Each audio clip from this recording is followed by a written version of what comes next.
शिव पुराण में शिव जी की लीलाएं हैं, ब्रह्मा पुराण में ब्रह्मा जी के बारे में जानकारी है, और देवी भागवत में माता के बारे में दिया हुआ ज्ञान है। उसको हमने पढ़ना चाहिए। उससे केवल ज्ञान होगा, उनसे मुक्ति नहीं होगी। इन परमात्माओं को पाने के नाम होते हैं, इनको बीज मंत्र कहते हैं, और उन्हीं के आधार पर आप आधारित होगे, पूरे संत के पास जाओगे। गुरु बिन माला फेरते और गुरु बिन देवे दान, गुरु बिन दोनों निष्फल हैं, चाहे पूछो वेद पुराण में। अब गुरु बनाना अति आवश्यक है। कबीर साहब कहते हैं, राम कृष्ण से कौन बड़ो, उन्हों भी गुरु कीन, और तीन लोक के वो मालिक, गुरु आज्ञा आदि। वो तीन लोक के धनी जो कि सर्वसंपन्न शक्ति, उन्होंने भी गुरु मर्यादा बनाई, उन्होंने भी गुरु बनाए वशिष्ठ मुनि जी को भगवान रामचंद्र जी ने, और दुर्वासा जी को भगवान कृष्ण जी ने। अब यहां पर शंका उत्पन्न होती है, जो हमारी बातें सुनते हैं कि कृष्ण जी के गुरुदेव तो संदीपनी ऋषि थे। संदीपनी ऋषि दो थे, अक्षर ज्ञान के गुरु थे, और भौतिक ज्ञान के गुरु थे दुर्वासा जी। जैसे हमारे टीचर न्यारे होते हैं, वो भी गुरु कहलाते हैं, लेकिन जो भौतिक ज्ञान देता है, ना जो आध्यात्मिक ज्ञान देता है, वो गुरु न्यारा है। तो दुर्वासा जो है, दुर्वासा जी भगवान कृष्ण के आध्यात्मिक गुरु थे। संदीपनी उनके कुल गुरु होते हैं, जैसे ज्ञान गुरु भी उनको कहा जाता है। और वशिष्ठ मुनि जो है, उनमें दोनों ही, वशिष्ठ मुनि के अंदर दोनों ही क्वालिटी थी, योग्यता थी। वो अक्षर गुरु भी थे और साथ में आध्यात्मिक गुरु भी थे, उसमें दोनों क्वालिटियां थी। इसलिए उन्होंने एक ही करने से काम बन गया। तो यहां कहते हैं कि जब राम कृष्ण से तो आप लोग बड़े नहीं हो सकते, उन्होंने भी गुरु बनाए और सब लोग गए। गुरु एक नाम देगा, वो समझ लो आपका पासपोर्ट है, आपका पासपोर्ट है, और उस कमाई जो करोगे वो आपका फिर आगे काम आवेगी। वह ट्रांसपोर्ट आपको वहां से जाने के लिए वह नाम की कमाई काम करेगी। नाम एक आपके पास पासपोर्ट बन गया कि ये गुरु ने हमारे को एक प्रमाण पत्र दे दिया कि मेरा शिष्य है, और फिर जो उसने मंत्र दिया उसकी कमाई आप करोगे, तो फिर आप अपने उस कमाई के आधार पर वहां जाओगे, और गुरु मर्यादा में रहते हुए आपने ये सारी क्रिया करनी पड़ेगी। तो यहां जो हम बताना चाहते थे आपको कि हमारी जो साधनाएं हैं वो बहुत गलत हो चुकी हैं। अब गंगा में स्नान करने के तरीके बताते हैं कि गंगा में स्नान करने से पाप कट जाते हैं। कतई नहीं। गंगा एक उत्तम जल है और भगवान शिव के लोक से आई हुई पवित्र जलधारा है। ये बहुत निर्मल जल है, इस जैसा जल इस पृथ्वी पर नहीं है। लेकिन इसमें स्नान करने से पाप नहीं कटेंगे, पाप केवल नाम से कटते हैं। उसमें शुद्ध पानी है। अब जैसे एक बार जब यह गंगा यहां आने लगी तो भगवान से प्रार्थना की विष्णु जी से, हे भगवान, मेरे अंदर पापी लोग नहा करेंगे और मैं भी पापनी बन जाऊंगी, तो मेरे पाप कैसे धोएंगे? तो भगवान ने कहा कि तेरे अंदर संत स्नान करेगा, कोई पहुंचा हुआ कमाई वाला भगवान के नाम की कमाई का, जब तेरे पाप कट जाएंगे। तेरा गजब हुआ, हम क्यों नौकान जाने होता दो बुलावे, हम क्यों ना सीधे संतान दो पहुंच जाए तो गंगा के भी पाप कटे और गंगा बनानिया के भी कटे, तो हम वहां क्यों ना जाएं? तो कहते हैं 68 तीर्थ भरम भरम आवे, 100 फल गुरु चरना में पावे। तो इसी प्रकार हमने संत को ढूंढना होगा और संत भी पूरा हो। हमने क्या सुन रखा है? एक सुना सुना ज्ञान पर आधारित है कि सभी संत बराबर हैं, एक जैसी बातें बताते हैं, अच्छा ही मार्गदर्शन करते हैं। ये तो बात ठीक है, ज्ञान कोई और चीज होती है। जैसे भगवान के पाने का ज्ञान है वो सब एक जैसा है।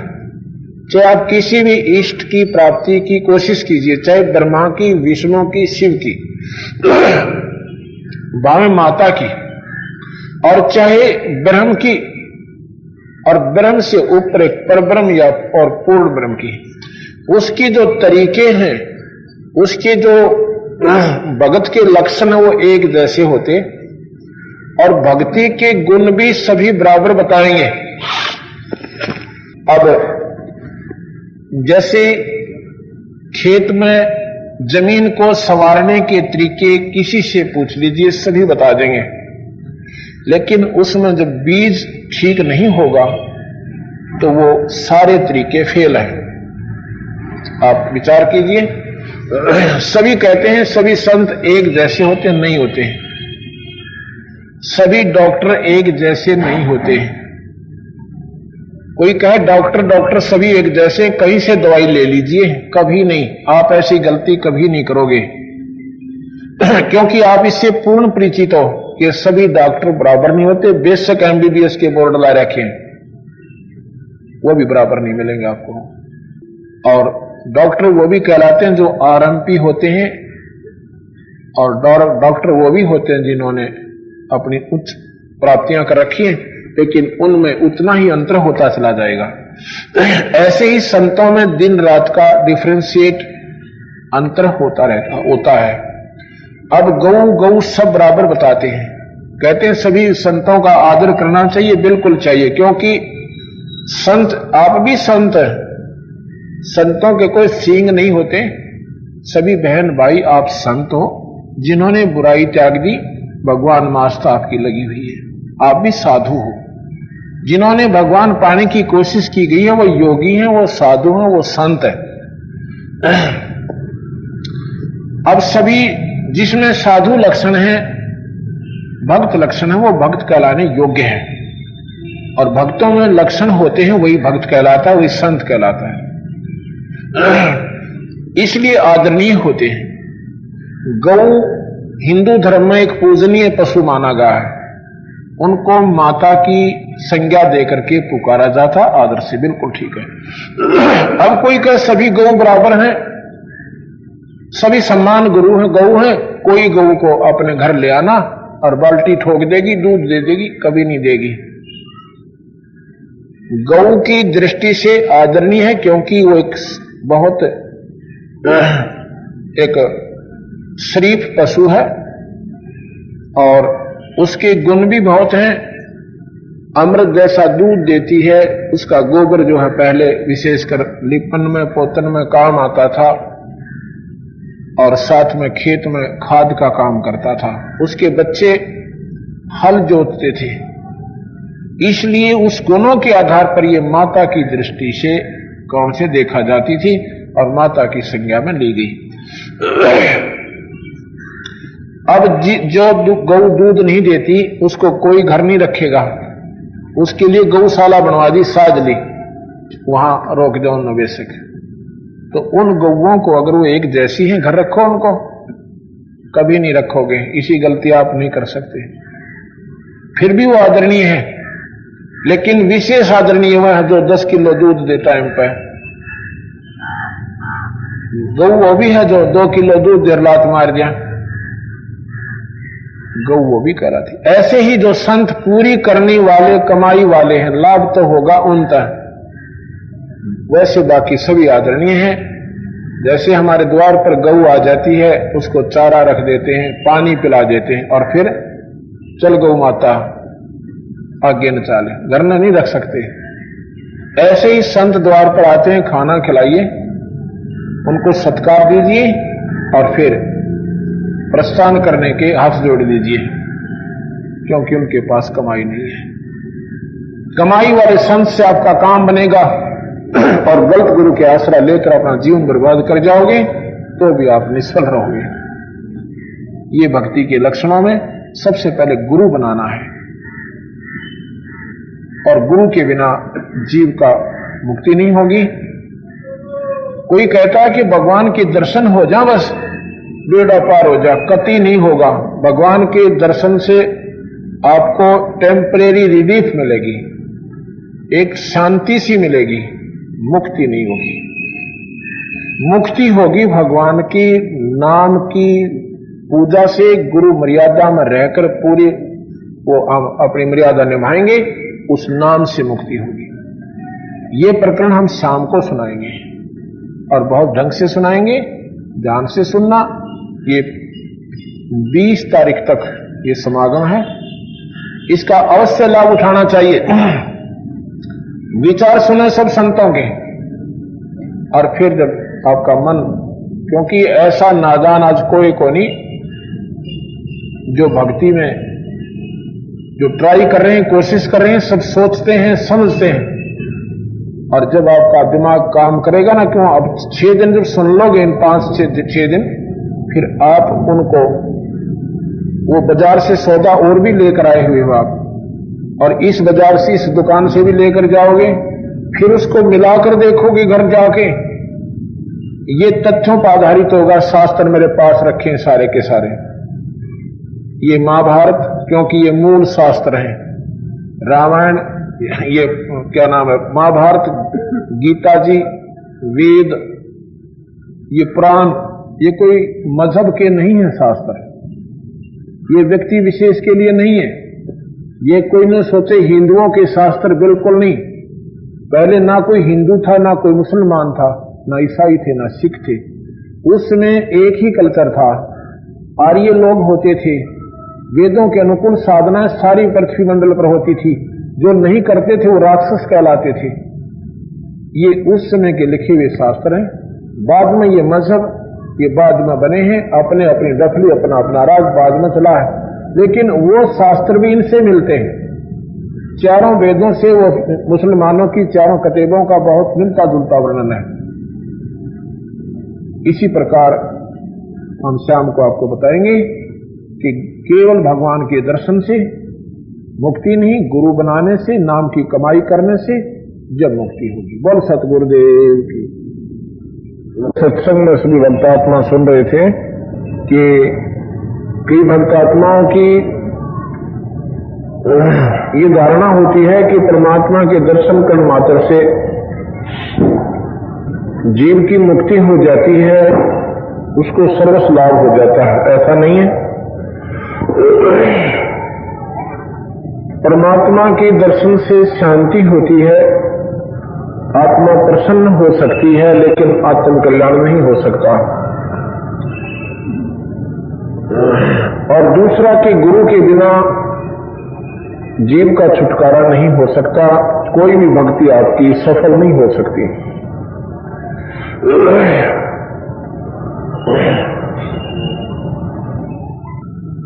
यहां पर एक ऐसा उदाहरण आपको दिया जाएगा। और तीसरा ये है कि जैसे हम पिंड प्रदान करते हैं, कई नादान आत्मा कहते हैं कि आपके व्यक्ति जो देहांत हो गया जिसका, उनका जो है पिंड दान करवा दो, इनकी गति हो जाएगी। चलो गति हो जाएगी, गति से क्या तात्पर्य है कि पिंड दान करने से भूत जोनी छूट जाती है, और फिर वो प्राणी अपने कर्मों के आधार पर 84 लाख जोनियों में चला जाता है। जो भूत ही बन गया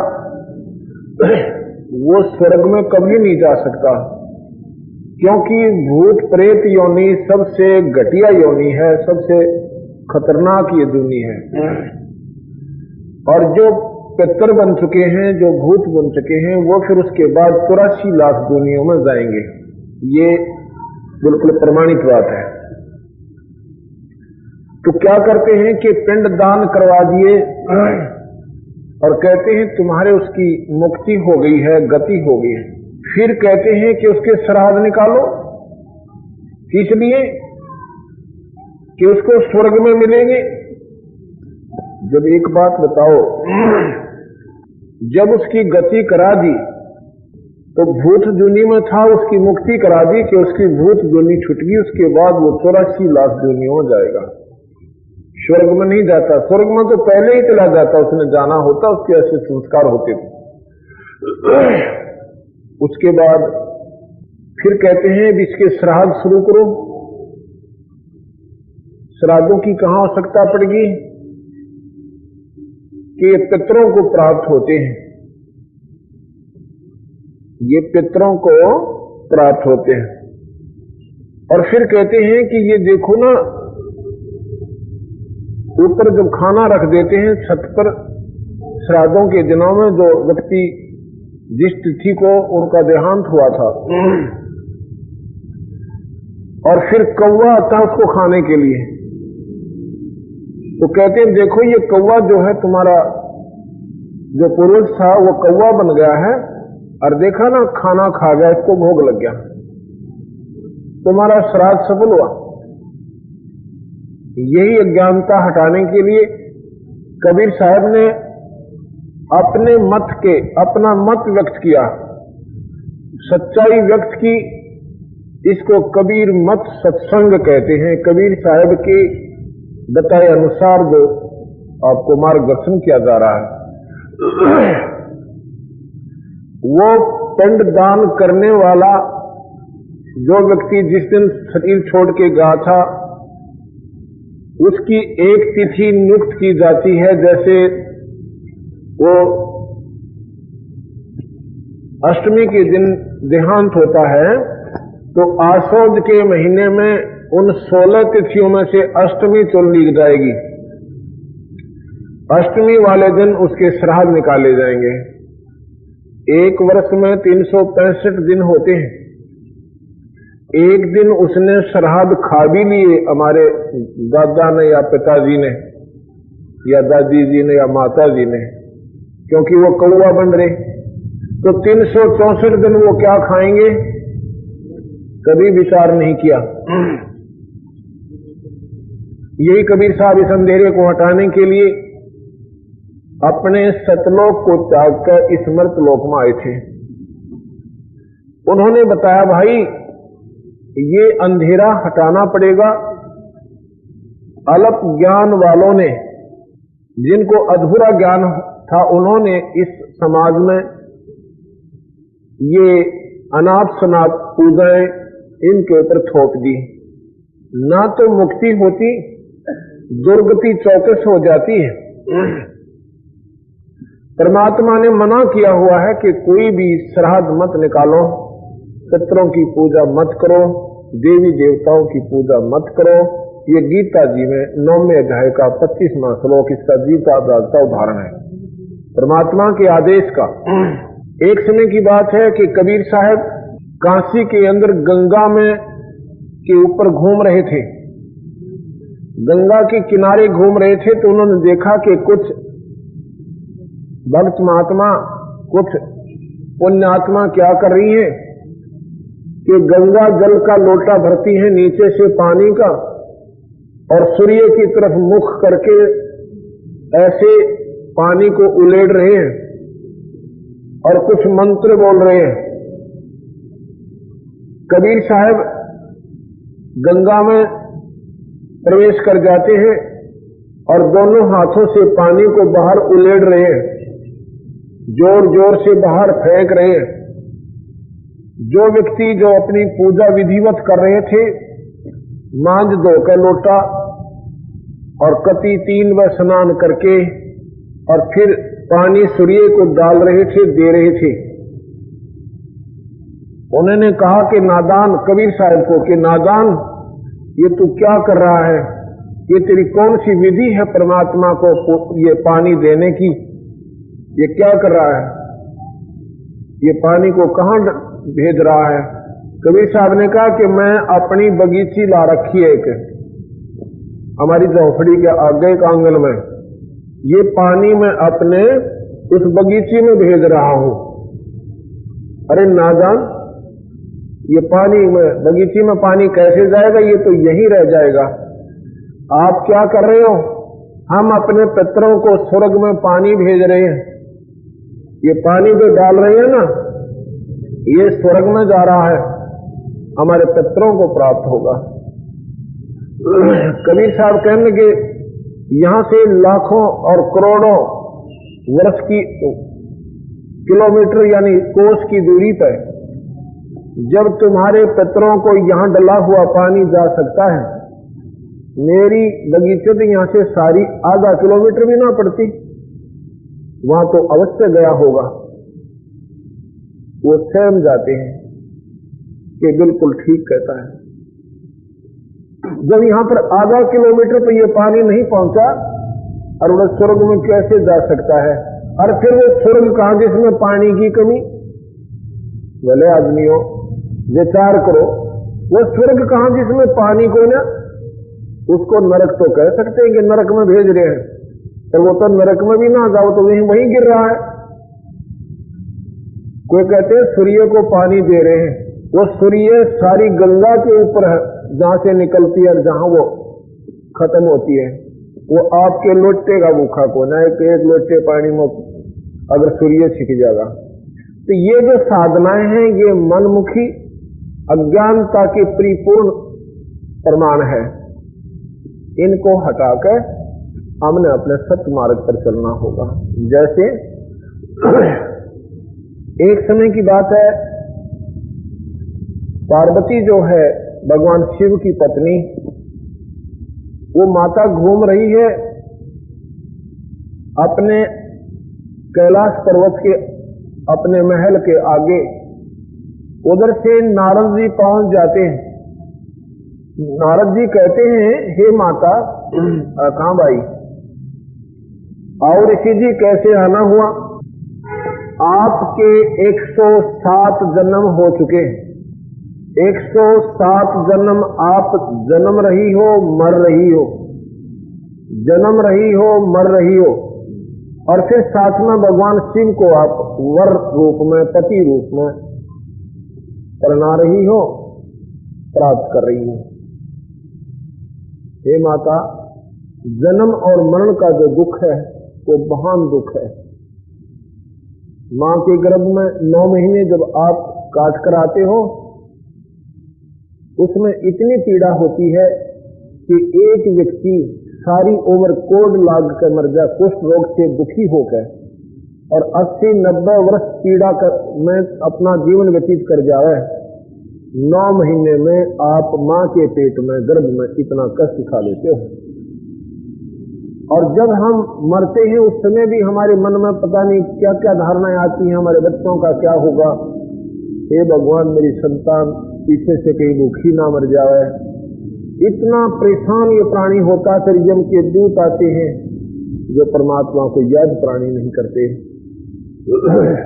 तो 107 जन्म आप जन्म रही हो और मर रही हो, और भगवान शिव जी के पास एक ऐसा नाम है, एक ऐसा मंत्र है, यदि आपको वो मंत्र प्रदान कर दें, आपका जब तक भगवान शिव रहेंगे जन्म मरण नहीं होगा। उनके साथ उतने दिन तक आप जीवित रहोगे, आपकी मुक्ति हो जाएगी, चौथी मुक्ति को प्राप्त होगी। पार्वती कहने लगी, रे नादान नारद, तू क्या कह रहा है? क्योंकि नारद जी ब्रह्मा के पुत्र हैं। ब्रह्मा, विष्णु और शिव ये तीनों भाई हैं। ब्रह्मा, विष्णु, शिव ये तीनों भाई हैं। इनकी माता जी का नाम शेरा वाली है, अष्टंगी है, प्रकृति देवी है। इसी अष्टंगी को प्रकृति देवी भी कहते हैं, अध्यामाई भी कहते हैं, और जगदम्बिका भी कहते हैं, जगदजननी भी कहते हैं। ये तीनों पुत्रों ब्रह्मा, विष्णु, महेश की माता है।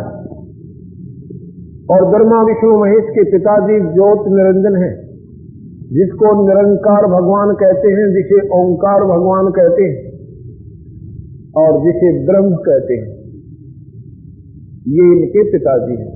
तो ब्रह्मा जो है, ब्रह्मा का बेटा नारद है, और शिव की पत्नी पार्वती ब्रह्मा को अपना, नारद को अपना पुत्र समझकर और कहती है कि नारद भाई, एक बात बता, ये बात तेरी मेरे समझ में नहीं आ रही कि आप कह रहे हो कि शिव जी के पास एक ऐसा मंत्र है यदि वो मुझे दे तो मैं जन्म मन से मिट जाऊं, खत्म रहित हो जाऊं।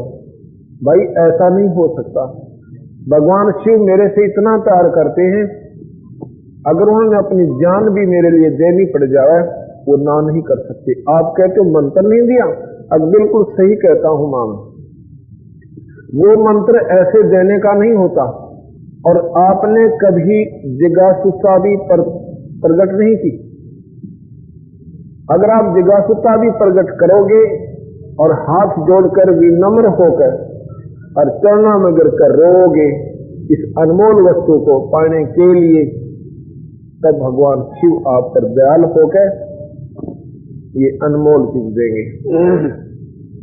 जैसे अभी तक आपने सच्चे हृदय से भगवान के चरणों में पुकार नहीं की, आप उन्हें अपना पति मान रहे हो। अभी आप उनको अपना पति मान रहे हो और छोटी मोटी बातों पर आप उनसे नखरे से भी बात करते हो। जब तुम शिष्य रूप में उनके सामने भी नम्र हो जाओगे, वो बहुत दयालु हैं, आपने नाट्य को ना अर्थात ये मंत्र अवश्य दे देंगे। जब भगवान आवे घर पर हाथ जोड़ लेना, चरणों में गिर जाना और रह रहकर प्रार्थना करना, और जब वो प्रसन्न हो जावे तब आपको वो नाम देंगे। तो जी कहने लगी भाई मेरा तेरी बात समझ में आई को ना। मैं बोला माता मैं झूठ नहीं बोल रहा हूं, और प्रमाण देता हूं। जो भगवान अपने गले में, भगवान शिव अपने गले में एक कंकालों की माला बनाकर डालेंगे ही, वो 107 शीश है, वो तेरे ही है। 107 शीश है, वो रूंड है, वो तेरे ही है। तो जब पार्वती कहती है अरे भाई वो हैं तो 107 बिल्कुल, मैं कई बार गिना करूं, पर मेरे हैं अब तेरे हैं।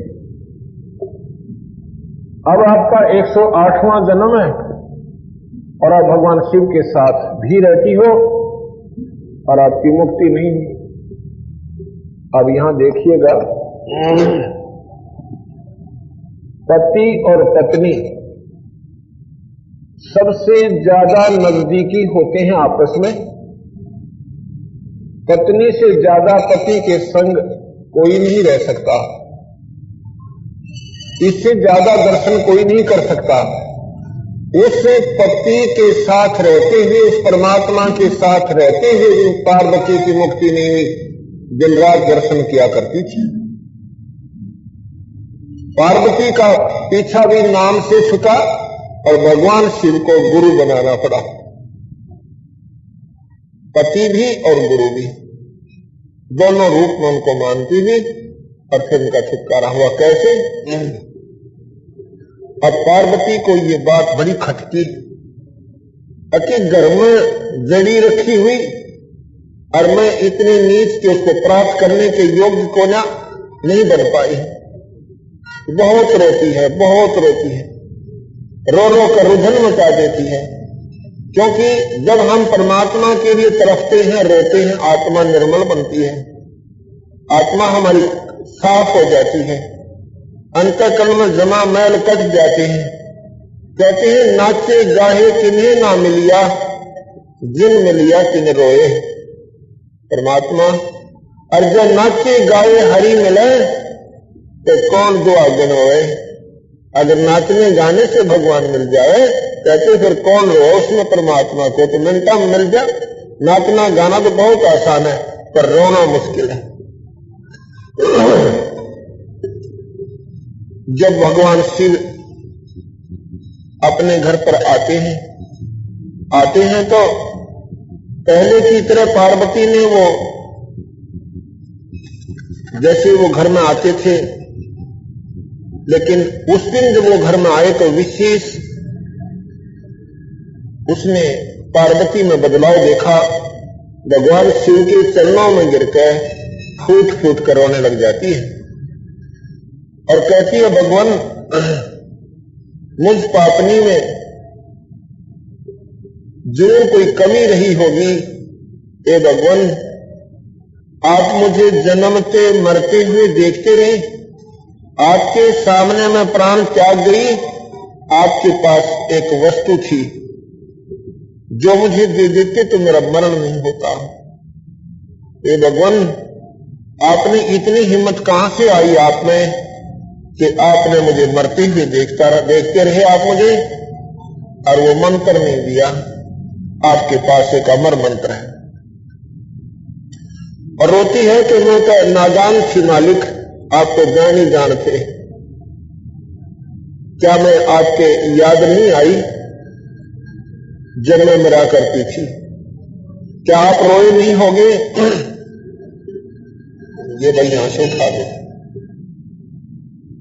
ये धूप उठा दे यहां से, एक लो ले जाते। तो शिव जी क्या कहते हैं कि पार्वती ऐसी बात नहीं, जब तो मरती थी मैं टक्कर मार मार कर रोता था। एक समय की बात है कि राजा दक्ष के यज्ञ हवन कुंड में आपने प्राण त्याग दिए थे, आत्मदाह किया था। जो समुद्र में जैसे शंखले होते हैं, शंख बजाते हैं ना, इस शंख जैसी सख्त लेकिन उसका आकार न्यारा होता है, एक जीव होता है और उसको सीप बोलते हैं। वो जो सीप होता है, जब उसको मोती बनाना होता है, उसके अंदर एक विशेष प्रक्रिया होती है कि उसका मुंह खुल जाता है, और जब मुंह खुल जाता है वो समुद्र की ऊपरली सतह पर आ जाती है। आकाश के पानी को लेने के लिए समुद्र के पानी से उसका काम नहीं बनेगा, ऊपर ने आकर और अपना मुंह खोल देती है। और ऊपर से अगर उसमें बारिश हो रही हो, जब उसका मुंह खुला हो और ऊपर तो बारिश हो जा, ये इत्तेफाक होता है। उसमें एक ही बूंद लेके और वो वापस सिल जाती है। फिर क्या होता है कि उसमें मोती बन जाता। अगर वो सीप का मुंह बंद हो और कितनी बारिश हो जाए उसमें मोती बने नहीं। ऐसे ही जब हमारे हृदय में परमात्मा को पाने की एक विशेष कसक तड़प उत्पन्न होगी, तब हमारे अंतःकरण की वो मुंह खुल जाता है और उसमें लिया हुआ उपदेश आपके अंदर वो सीप में पहुंचा हुआ पानी यानी स्वाति बूंद की तरह काम करेगा, अन्यथा आपके ऊपर कोई असर नहीं होगा। तो उसमें पार्वती का जो अंतःकरण था वो खिल गया था कमल की तरह, और न्यू बोले अब मैं तुझे नाम दूंगा पार्वती, अब तेरे ये नाम काम करेगा।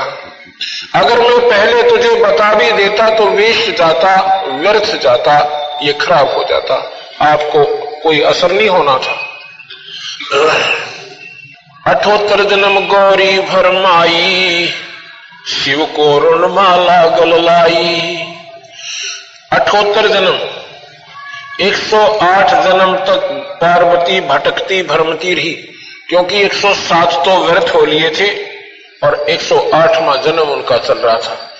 78 जन्म गौरी भरमाई, शिव को ऋणमाला गल लाई। अर्ध शरीरी देवी गौरा, जिनका थीर बयानी भौरा। क्या कहते हैं? अर्ध शरीरी, अर्धांगी, अर्धांगनी, अर्ध शरीरी देवी गौरा। भगवान पत्नी जो है अर्धांगनी कहते हैं, अर्थात इतना नियरेस्ट घनिष्ठ संबंध होता है पति और पत्नी का, और पत्नी से ज्यादा भगवान के नजदीक साथ और दर्शन कोई नहीं कर सकता। तो यहां क्या कहते हैं? अर्ध शरीरी देवी गौरा, जिनका थीर भया नहीं भौरा। अर्ध शरीरी देवी गौरा,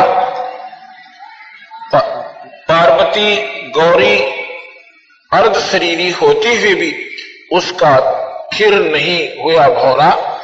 भौर माने ये जीव, थिर माने जन्म मरण से बचा नहीं। कब तक? जब तक उन्होंने नाम नहीं लिया और गुरु रूप में भगवान शिव को नहीं माना। इस एक कथा से आपको 3 प्रमाण मिल रहे हैं कि पार्वती जब मरती थी उसके पिंड भी दान करे थे पर मुक्ति नहीं होती। और जब तक नाम नहीं मिला उसका छुटकारा नहीं हुआ। नारद मुनि उपदेश बखाना, गिरजा सनो मोक्ष पद ज्ञाना। नारद मुनि उपदेश बखाना, बखाना माने बयान किया, वर्णन किया, ये ज्ञान बताया, पार्वती को उपदेश दिया। नारद मुनि उपदेश बखाना, गिरजा सनो मोक्ष पद ज्ञाना। गिरजा, गिरिजा, गिरी माने पर्वत, गिरजा यानी पर्वत की पुत्री, हिमालय की बेटी। हिमालय पर्वत की नहीं, हिमालय एक राजा होता था, उसको गिरजा भी कहते हैं, गिरी माने भी पर्वत होते हैं। नारद मुनि उपदेश बखाना, गिरजा सनो मोक्ष पद ज्ञाना। हे गिरजा, हे पार्वती, मोक्ष पद ज्ञाना, मुक्त होने की पद, पद माने पद्धति, वे ऑफ वर्शिप मैं तुझे बताता हूं और ये मैं तुम्हें ज्ञान देता हूं। सुन हे देवी गौरा माई, 68 तीर्थ पर भी नाई। पार्वती, देखो कितनी गहरी बात गरीबदास जी यानी कबीर साहब बताते हैं। 68 तीर्थों पे भी पार्वती जाती थी नहाने के लिए और फिर भी जन्म मरण उसका छूटा नहीं।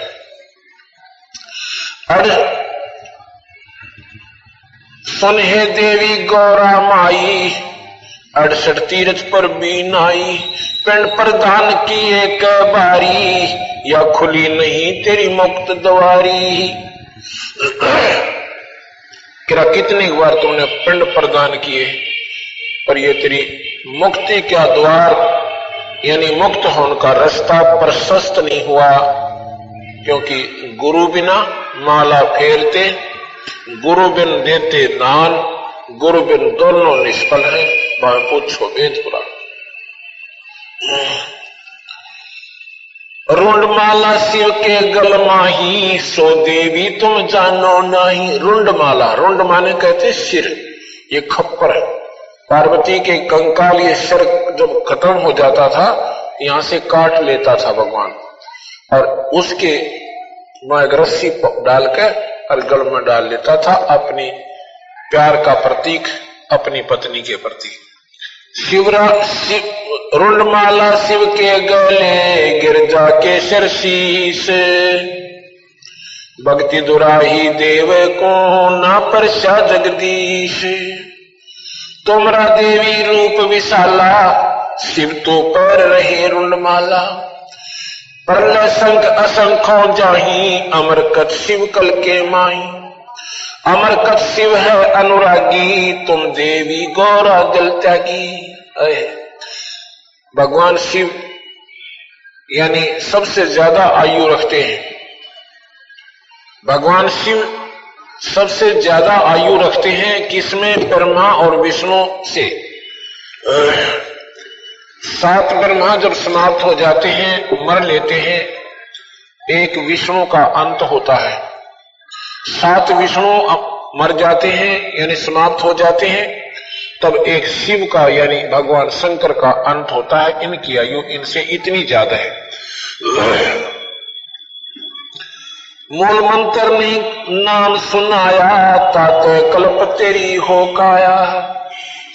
वो मूल मंत्र, वो जन्म मन से छुटवाने वाला आपको अमोघ मंत्र भगवान शिव ने नहीं दिया, इसलिए तेरी काया जो है जन्म मरण के अंदर है, यानी ये अमर नहीं हो पाई।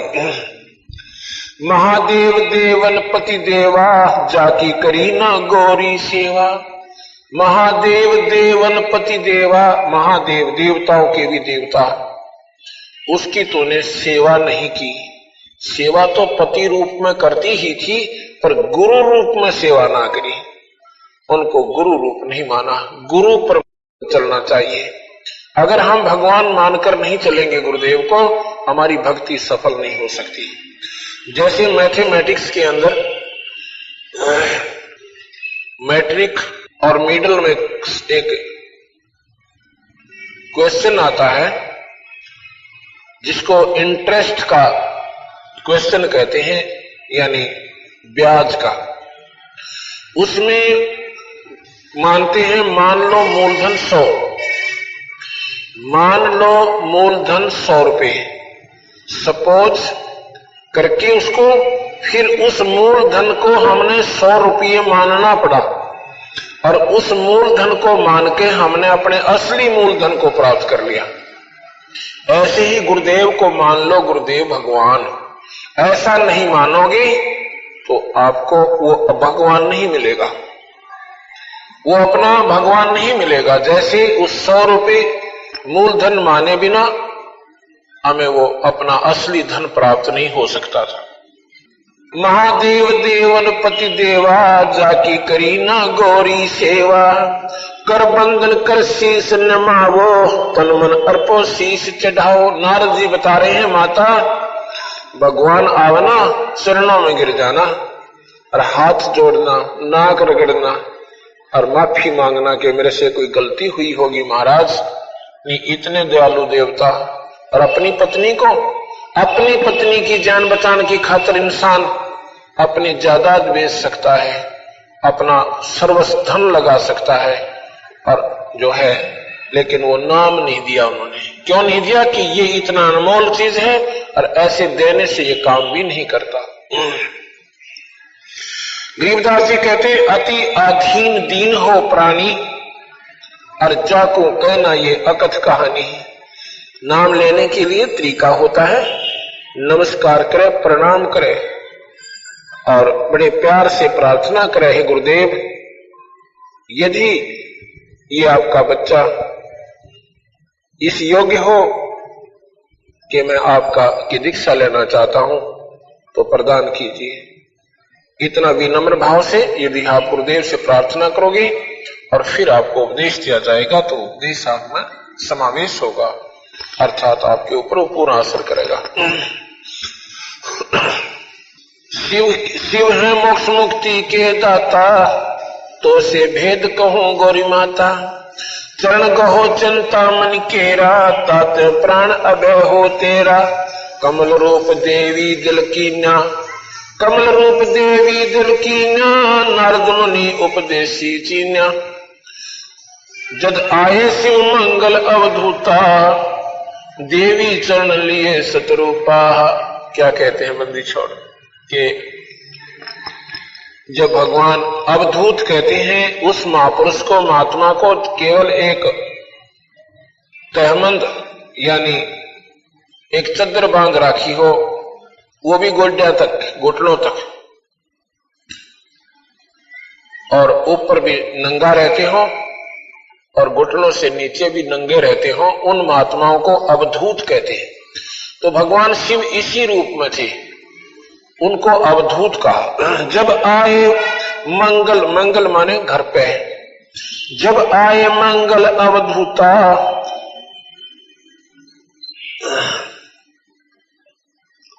जद आए मंगल अवधूता। देवी शरण लिए सतरूपा। सतरूप यानी कति हृदय से, सच्ची भावना से भगवान के चरणों में गिर गई और प्रार्थना की, ये भगवान मैं तो बालक थी, आपकी बच्ची समझ लो, क्योंकि आप अब मेरे गुरुदेव रूप में हो। कमल रूप देवी दल कीन्या, नारद मुनि उपदेशी चीन्या।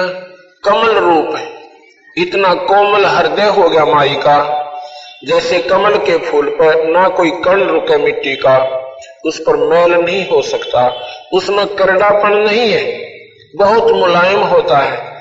ऐसा हृदय जब मां का हो गया। कमल रूप देवी दिल कीन्या, नारद मुनि उपदेशी चीन्या। अब सत्संग आप सुनोगे, आपके हृदय में परमात्मा पाने की एक उमंग उठेगी।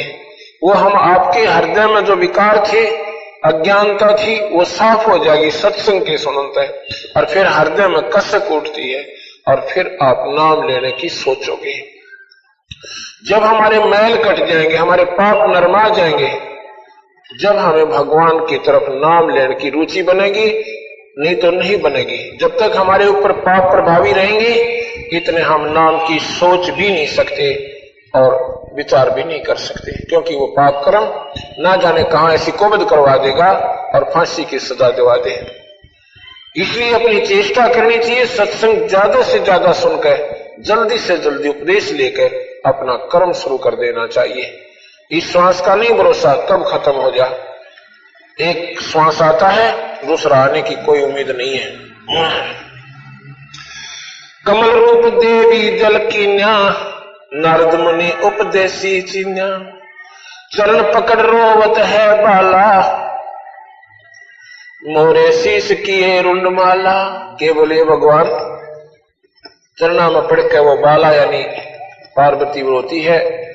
अन्यों कहे भगवान ये मेरे सिर और आपने गले में डाल रखे, मोसे भक्त दुरावी देवा, मैं जानी ना तुम्हारी सेवा। हमारे से आपने भक्ति को छुपा के रखा, मैं आपकी सेवा नहीं जान पाई, मैं ये नहीं समझ पाई कि आप कैसे प्रसन्न होगे, क्योंकि मुझे ज्ञान नहीं था। मैं अबला हूं बाला भोरी, पार निभाओ हमारी डोरी। क्या बोले? मैं बाला हूं अबला भोरी, मैं अबला हूं बाला भोरी। अबला यानी मैं शक्तिहीन हूं और भोली भाली बच्ची हूं आपकी, हमारी पार निभाओ डोली। हमारी जो नैया को ये भगवान पार करो। हे गुरुदेव, अब गुरु रूप में भगवान को देखती हुई पार्वती विचार कर रही है और प्रार्थना भी कर रही है साथ में भगवान शिव से। मूल मंत्र महबूब पूर्व जन्म की कथा सुनाओ, मूल मंत्र शिव हम गौराओ। बोल रही भव सागर हम ही, मोक्ष मुक्ति के दाता तुम ही। शिव पकड़ तुम शीश पकड़ सुन देवी बाता, को उपदेशी मिला विधाता। भगवान शिव जब वह रो रही थी ना चरणों में गिर के, ऐसे सिर पे हाथ रख के पार्वती को ऊपर न मुंह करवाते हैं और कहते हैं न्यों बता पार्वती, ये तेरे दिमाग की बात को ना, तेरे को किसने बताया ये कहानी कि मेरे पास ऐसी अनमोल चीज है। शीश पकड़ सुन देवी बाता, को उपदेशी मिला विधाता। ये तो नाही ज्ञान तुम्हारा, हम सुभेद कहो परवारा। गिरजा कह सुनो शिव स्वामी, तारण तरण आज धन गण नामी। नारद मुनि उपदेश संबोधम, दीना ज्ञान ध्यान परमोदम। पार्वती ने बोली जी मैंने भगवान और नारद जी आए थे, मुझे बता कर गए हैं, उन्होंने मेरे से उपदेश संबोधम, इस भक्ति के बारे में मुझे संबोधित किया, ये ज्ञान मुझे उन्होंने बताया। शिव समर्थ बोले हैं जब ही, गौरी ज्ञान सुनाया तभी। कोट कल्प पर ले जुग बीती, ज्ञान ध्यान सभी पर चीती। तुमरा मन नारद मुनि फेरा, सुनो ज्ञान तुम गौरी मेरा। बनखंड चलो गौरी दीवानी, पंछी सुने ना हमारी वाणी। जब शिव कर से लाई तारी, उड़ गए पंछी नर और नारी। जहां एक सूखा तरवर था क्या, शिव को आसन तावा रखा। जहां एक गंध अंड तिसमाही, जिस जानत है समर्थ साही। जुग असंग कल्प भर माया, पूर्व जन्म कोई पिछला आया। तब अब तुम सुनो गौरी मेरा गाना, आसन मुख कोट कर कोट ईशाना। आसन पदम लगाओ भोरा, मेरे दंड को राखो। आसन पदम लगाओ गौरा, मेरे दंड सोदा कर भोरा। चंद्र लगन में सुरत लगाओ, सूरज सुर को बंद खमाओ। गौरी आदि गणेश मनाओ, किलियम किलियम ध्यान लगाओ। देखो कितनी गहरी बात गरीबदास जी महाराज बता रहे हैं कि भगवान शिव के बोले कि पार्वती ईब मैं तुझे नाम दूंगा, अब तेरे में वो उमंग होगी जिसकी मुझे आवश्यकता थी। अब बिना संवारे हुई जमीन में कोई बीज बो दे वो हो को ना, वो उगेगा नहीं। सत्संग के माध्यम से पहले अंतःकरण को साफ किया जाता है और जो पुण्य आत्मा होती है एक का दो सत्संग सुनकर बिल्कुल तैयार हो जाती है कि उपदेश अवश्य लेना चाहिए, गुरु अवश्य बनाना चाहिए। तो भगवान शिव कहते हैं कि चल पार्वती, ये इतना अनमोल मंत्र है, आम व्यक्ति के सामने नहीं बताया जा सकता। ऐसे स्थान पर चलेंगे कोई पक्षी भी हमारी बात को ना सुन ले, नहीं तो उसको भी असर हो जाएगा। और वो, क्योंकि ये मंत्र, ये नाम ऐसी चीज होती है। पहले क्या था, आपने देखा होगा कि राक्षस भी सिद्धि युक्त हो जाते थे, जो नाम ले लेते थे उस मंत्र की सिद्धि कर लेते थे, उनमें सिद्धियां आ जाती थी। आकाश में उड़ जाना, छोटे बड़े हो जाना, गुप्त हो जाना, अंगार बरसा देना। तो उन्होंने उन सिद्धियों का दुरुपयोग कर लिया उस मंत्र के जाप से लेकर, और फिर वो राक्षस कहलाए क्योंकि उन्होंने उसका दुरुपयोग किया, आम व्यक्ति को सताने लगे। इसलिए वो मंत्र जो सही मंत्र है वो विशेष अधिकारी जीव को दिया जाता है ताकि उसका दुरुपयोग ना करे, अपना काम बना जावे, मुक्ति पा ले। इसलिए ये नाम आम व्यक्ति के सामने नहीं दिया जाता।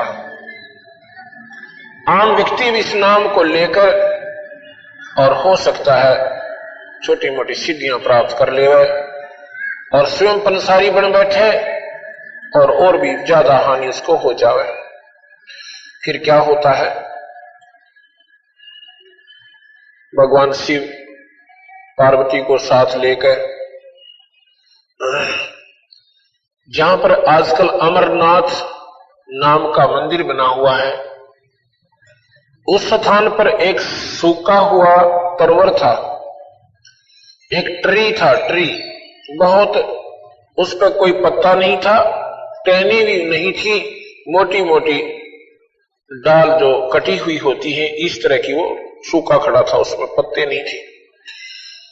वहां जाकर के भगवान बैठ जाते हैं, साथ में पार्वती को बैठा लेते हैं। वहां क्यों बैठा कि इसमें कोई पक्षी आएगा तो हमें नजर पड़ जाएगा और उसको हम भगा देंगे, ये मंत्र सुनने नहीं देंगे। ऐसे स्थान पर पहुंच गए, वहां पर चारों तरफ बर्फ ही बर्फ है, आम को जीव वहां जा नहीं सकता कि, और पक्षियों का डर था कि वो आ सकते हैं। फिर उन्होंने क्या किया कि 3 तारी बजाई, ऐसे भगवान शिव ने 3 जब तारी बजाई तो जितने भी वहां पक्षी थे सारे उड़ गए। इतनी जोर की आवाज हुई, भयंकर आवाज, जैसे बिजली कड़का करे। और उसमें जो अंडों में बच्चे भी थे, वो भी जो अंडी थी उनमें बच्चे बनकर उठ गए। उसी वृक्ष की खोगर में एक अंडे तोते का गंदा अंडा पड़ा हुआ था, उसमें वो बच्चा नहीं बना, किसी तारी बजाने था। ये जीवात्मा जब शरीर को छोड़ती है, इसको क्यों फूंकते हैं, इसको क्यों दबाते हैं, क्यों गाड़ते हैं, या जल प्रवाह क्यों करते हैं? क्योंकि वो आत्मा जो इसमें से निकल जाती है, इसमें 80 वर्ष रहती है, 70 वर्ष रहती है, इसमें विशेष लगाव बन जाता है और वो उसके चिपकी रहती है, वो उसे हटती नहीं। इसको फूंक देते हैं, सवा कर देते हैं, फिर ये वहां से हट जाती है और फिर ये अपने ऊपर को चलती है। इसको यमदूत फिर ले जाते हैं। तो ऐसे ही जो एक तोते के गंदे अंडे में एक आत्मा चिपकी हुई थी, क्योंकि ये प्रारब्ध होते हैं कि ऐसे ऐसे आपने वहां इतने समय तक इस दुनिया में कई बच्चे गर्भ में ही मर जाते हैं, कई बच्चे कुछ दिनों के बाद समाप्त हो जाते हैं। ये उनका इतना ही संस्कार उस योनि में था। तो असंख्यों जन्म उस आत्मा के हो चुके थे, कभी 84 भोगी, कभी मनुष्य भी रहे होंगे, लेकिन वो संस्कार उसके ऐसे संयोग जुड़ा कि वहां भगवान ने कथा सुनाना हुआ, अर्थात पार्वती को नाम देने हुआ, और ऊपर उस वृक्ष की खोगर में, वृक्ष की जो शाखा होती है वो सूखे वृक्ष की शाखा थोथी सी अंदर से होलो थी, और उसमें वो तोते के अंडे उसमें थे। बाकी जो समस्त अंडे थे वो तो बच्चे बनकर उड़ गए, लेकिन एक गंदा अंडा उसमें पड़ा था और वो आत्मा भी उसमें चिपकी हुई थी। अब भगवान पार्वती से कहते हैं शिव जी के ईशान कूट को मुंह कर ले। ईशान कूट कौन सा होता? पूर्व और उत्तर के बीच की जो दिशा होती है उसको ईशान कूट कहते हैं। जब पार्वती ने ऐसे मुंह किया और फिर भगवान बताने लगा कि मूल कमल में ध्यान लगाओ और ये नाम जाप करो जो मैं दे रहा हूं, और उसमें देखो आपने क्या दिखाई देता है। मूल कमल में 4 पंखड़ी है। ये जो रीढ़ की हड्डी है ना, अपनी बैकबोन जिसे कहते हैं, बैकबोन, रीढ़ की हड्डी जो नीचे जाकर के जहां समाप्त होती है, इससे 2 उंगल ऊपर अंदर की तरफ में एक कमल का फूल के आकार की कुछ अंतड़ियां सी बनी होती है।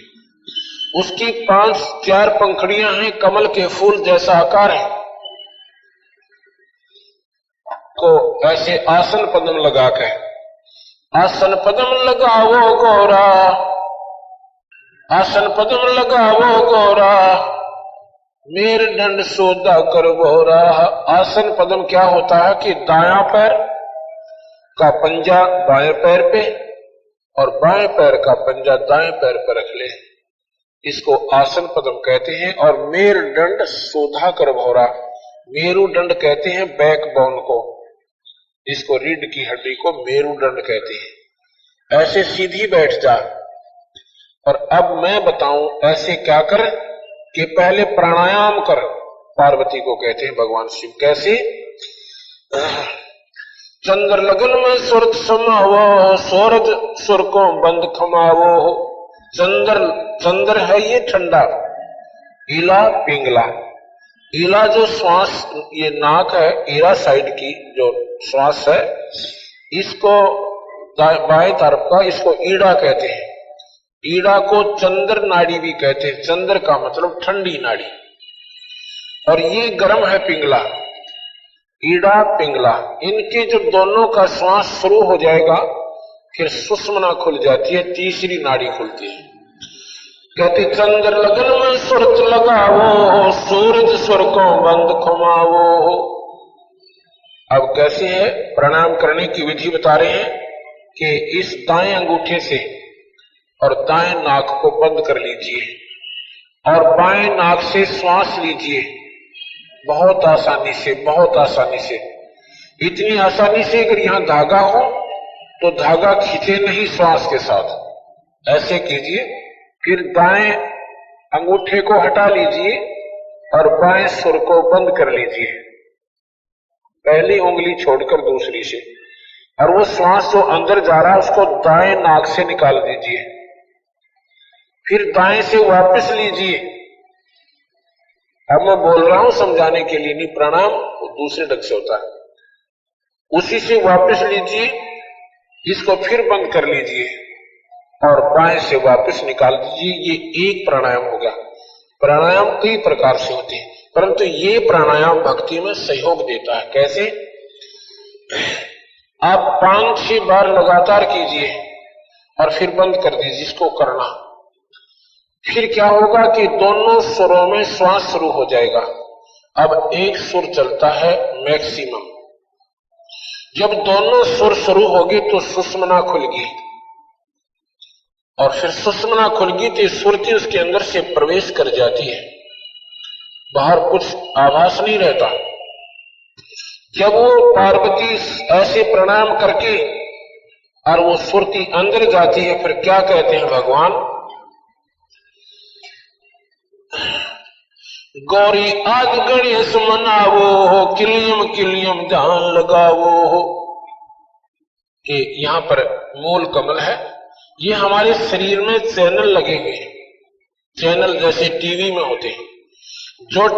जो चैनल ऑन हो जाएगा उस चैनल पर आ रहे कार्यक्रम को आप आसानी से देख सकते हो, अगर आपका टीवी ठीक है और उसमें कनेक्शन बिजली का भी ठीक है। अब ये शरीर हर इंसान का बराबर है, ना कोई मुसलमान का न्यारा है, ना कोई हिंदू का भिन्न है, ना कोई जाति मजहब से इसका संबंध है। ये मनुष्य भगवान ने ये शरीर स्त्री या पुरुष का ये मानव शरीर कहलाता है, इसको ह्यूमन बॉडी कहते हैं। इसमें हम परमात्मा पा सकते हैं। इसी जाति या मजहब स्त्री या पुरुष का कोई कनेक्शन, कोई संबंध नहीं है। इसमें केवल सही संत मिले और भक्ति ठीक शुरू हो जाए, ये हम मुक्ति प्राप्त कर सकते हैं। हमने न्यारे न्यारे मजहब बना लिए, ये हमारी कमजोरी रही, क्योंकि जिन संतों ने इस शरीर को खोजा नहीं, उन्होंने भिन्न न्यारे बना दिए, मत न्यारे बना दिए, ये मजहब भिन्न बना दिए। अगर हम थोड़ी सी मेहनत कर लें, जब पता चल जाएगा, मुसलमान कहते हैं हमारा अल्लाह बड़ा है और हिंदू कहते हैं हमारा राम बड़ा है। ये हमारी भ्रमणा है। वही महाराज कहते हैं गरीबदास जी,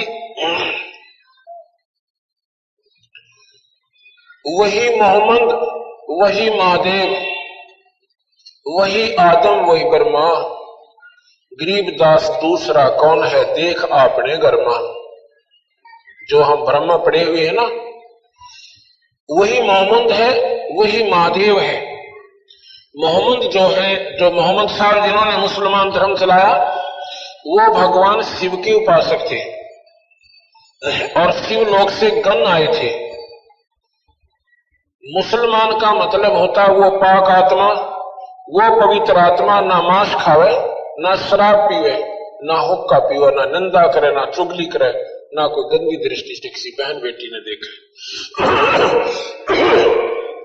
उसको मुसलमान कहते हैं। मुसलमान जो मांस छूहे नहीं और मांस भखे सो गोला। मुसलमान वो है जो मांस का हाथ भी ना लावे, और जो मांस खाते हैं वो मुसलमान नहीं है, वो पवित्र आत्मा नहीं है। इसका प्रमाण कहां देते हैं बंदी छोड़? कहते हैं कि तुम थोड़ी सी मेहनत करो, अपने इस घर में, इस महल में, शरीर में देखो, ये सबके चैनल लगेंगे। हमारे अंदर एक मूल कमल है, रीढ़ की हड्डी, बैकबोन, इसकी अंदरली साइड में जैसे छिपकली आपने देखी होगी जो दीवारों पर चिपकी हुई चलती है, उसके नीचे का हिस्सा जो होता है, ऐसा हड्डी के बिल्कुल साथ साथ एक मांस के ऊपर एक कांचली सी ऐसी प्लास्टर सा हो रहा है, और फिर उसके बीच में एक बिल्कुल बहुत बारीक बारीक सा, जहां पर वो कमल बने हुए हैं, उनमें पार्टीशन है, उनमें नारा नारा हिस्सा बना हुआ है। 2 उंगल ऊपर रीढ़ की